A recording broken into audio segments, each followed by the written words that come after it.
Hi guys, this is Vol. We're watching Mondragon versus JF. That is JF from the TSL.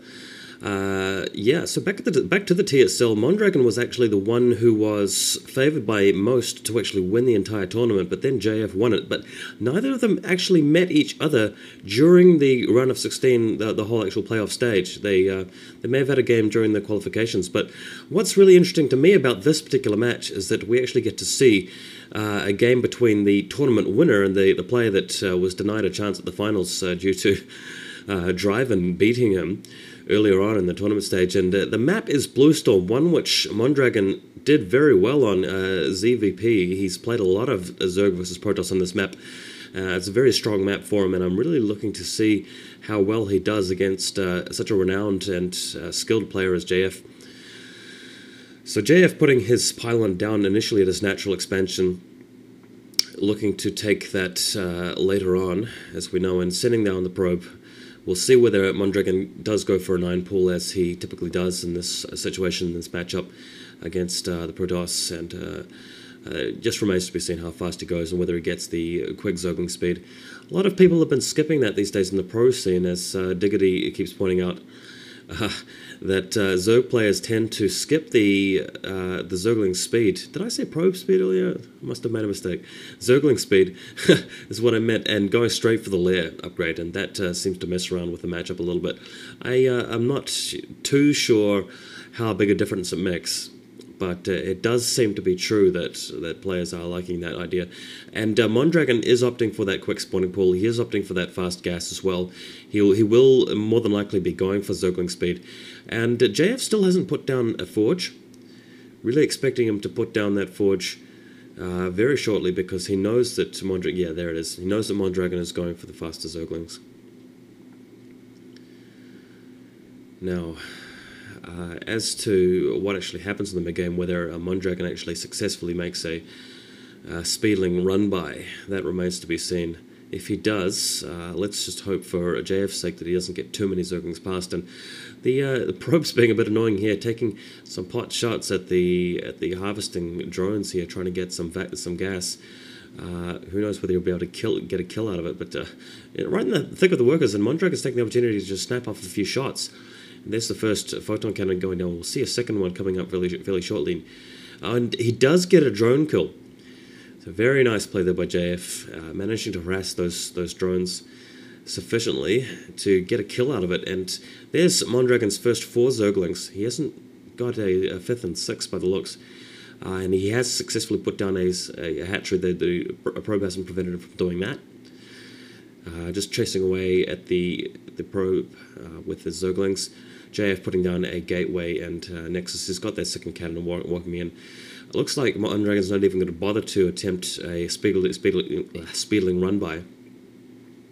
He's content really to keep his Zerglings back to try and prevent JF from doing as much scouting as he can. And this probe, of course, staying alive for a long time in the hands of a good player. The probe, such a strong unit. It's really hard to put down because of that quick regenerating shield. And that probe is still alive. Looks like Mondragon's going for his 3rd hatchery at the mineral only, up at the 9 o'clock. And finally, JF loses that probe, but I feel as though he could have kept that probe alive for even longer than he did. I guess he just really wanted to make a break for it into Mondragon's space to see whether Mondragon was going for anything sneaky, like any more hatcheries or maybe a really quick Hydralisk den or what have you. But Mondragon is not ticked up to lair yet. Hasn't put down any auxiliary tech buildings. Just looking to kick off the economy at this point.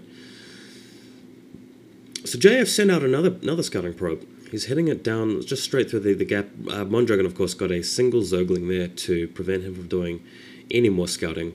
Mondragon really wants to deny the scout as long as he can. JF got that single zealot there, but he's not going to stop Mondragon, of course, heading over with an Overlord. And in the meantime, another probe trying to get through, but he fails to do so. Probe getting knocked out. Over at JF space, we've got a cybernetics core being whooped in, and at Mondragon space, we've got a lair halfway completed. So after that cybernetics core, I'm expecting him to go Stargate, probably, just because Just taking a look at JF's scouting efforts, he's had 2 goes with probes to try and get past into that main base area of Mondragons, and he hasn't succeeded. So he's really keen to see what Mondragon is up to. Wants to make sure that Mondragon's not going for something sneaky like a quick spire or something similar. There's the Stargate now, so once he gets that Corsair out, he shouldn't have any trouble finding out what Mondragon is up to. Just remains to be seen whether Mondragon can do anything interesting before the Corsair arrives. And there's the lair, and there is both a Hydralisk Den and a Spire. He went for the Hydralisk Den first. That'll be completed very shortly. There it is now. He hasn't yet begun any upgrades from it, so I guess he's just saving up for maybe Lurker Tech, possibly speed or range. Can't really tell what Zerg players are into myself these days in the ZVP. I did play a little bit of ZVP by myself recently, so I've been enjoying the matchup, but I'm still no expert. I mean, as you guys know, I'm a Terran player. That Spire, of course, there's the Hydra, what do you call those things? Lurkers. There's the Lurker Tech. So Mondragon will be going for those Lurkers, really wanting to put in a contain on JF and prevent him from getting a 3rd base. I think that's a wise idea. Nothing wrong with that. And interestingly, I think I spotted him go for armor there. So yeah, JF is researching armor, +1 armor from that forge instead of +1 attack. And he's also getting Zealot leg speed from that Citadel. He's got 2 extra gateways warping in. But usually Protoss players against Zerg players go for that quick +1 because it allows you to kill Zerglings in 2 shots with the Zealot. But as to why he's gone for +1 armor, I'm not too sure. Maybe it's because he feels that that'll be more useful for him when he's fighting against Hydralisks. Possibly if he's going for Dark Templars, as I would not be surprised if he did, he'll find the +1 armor useful in some situations, and possibly against Lurkers. Couldn't really tell you what the rationale behind it is. You guys might like to leave a few comments as to why you think he went for +1 armor. But otherwise, I'll just be waiting to see how the game progresses, and maybe I can tell you once I see what JF actually does. So, starting to get a bit intriguing here. There's Mondragon with a Scouting Overlord down the bottom right, just to make sure that JF's not sneaking out with any secret expansions. He's brought the Corsair back home now because, 1, he's probably worried about Scourges and Hydralisks at this point, and 2, he wants to get rid of any further Overlords scouting his own base, I think. And there's the first evolution chamber, second evolution chamber actually, 2 evolution chambers, and he's upgrading Overlord speed, knowing that it's likely that JF will be going for Dark Templars. He's had an Overlord in JF's space long enough to see things going on and see things going that way. There's the Zealots there, but of course no observers can't see the Lurker just sniping the Zealots. The Zealots streaming past. I guess +1 armor is sort of handy in this situation where you can't really get too many kills on Lurkers, but he did kill that Lurker, managing to take out that one Lurker. The other Lurker's just running for his life, trying to burrow somewhere before he gets totally pummeled by all of those Zealots. But yeah, I guess +1 armor is handy if you're trying to run past Lurkers. That's one reason. It's just sort of Protoss versus Zerg has some similarities to Terran versus Zerg, in a way. This is speculation for me here, but I suppose that just like in Terran versus Zerg, how you might want to go for +1 armor instead of weapons when you're facing just straight Lurkers, it keeps your Marines longer so that you can actually get more hits off on the Lurkers. The same rationale may apply to the Zealots. And streaming in from behind here, JF's run all the way around the map and just come in from an unexpected situation, but it's still not going to be enough. That combination of Sunken Colony, Zerglings, and Lurkers going to shift those Zealots away. In the meantime, Mondragon's planted down a Lurkerette, that potential 3rd expansion for JF, and the Lurker's getting plenty of hits on that pylon. We'll be able to take it out. JF still hasn't got any observers yet. There's his robotics facility right now.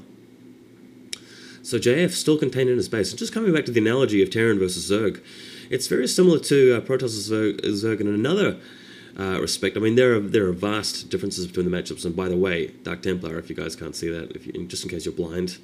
But what I was saying about Terran versus Zerg is that Terran player, when you go for a fast expand, you're contained in your base up until the point where you have the sufficient unit combination you need to push out and really put in a timing push against the Zerg. And that's very similar with Protoss against Zerg when you go for a fast expansion as Protoss, as most Protoss likely do. But with this Dark Templar, of course, that's one thing the Terrans don't have in their arsenal, which makes this matchup very special. The Dark Templar, of course, getting out, and the Dark Templar is a unit with many, many strengths, but one of its most dangerous features is that it kills workers in a single hit. And due to that, the game doesn't give you a warning when your units are under attack. If they're dying in a single hit, if they lose half their hit points, it'll say, your forces have engaged the enemy or something like that.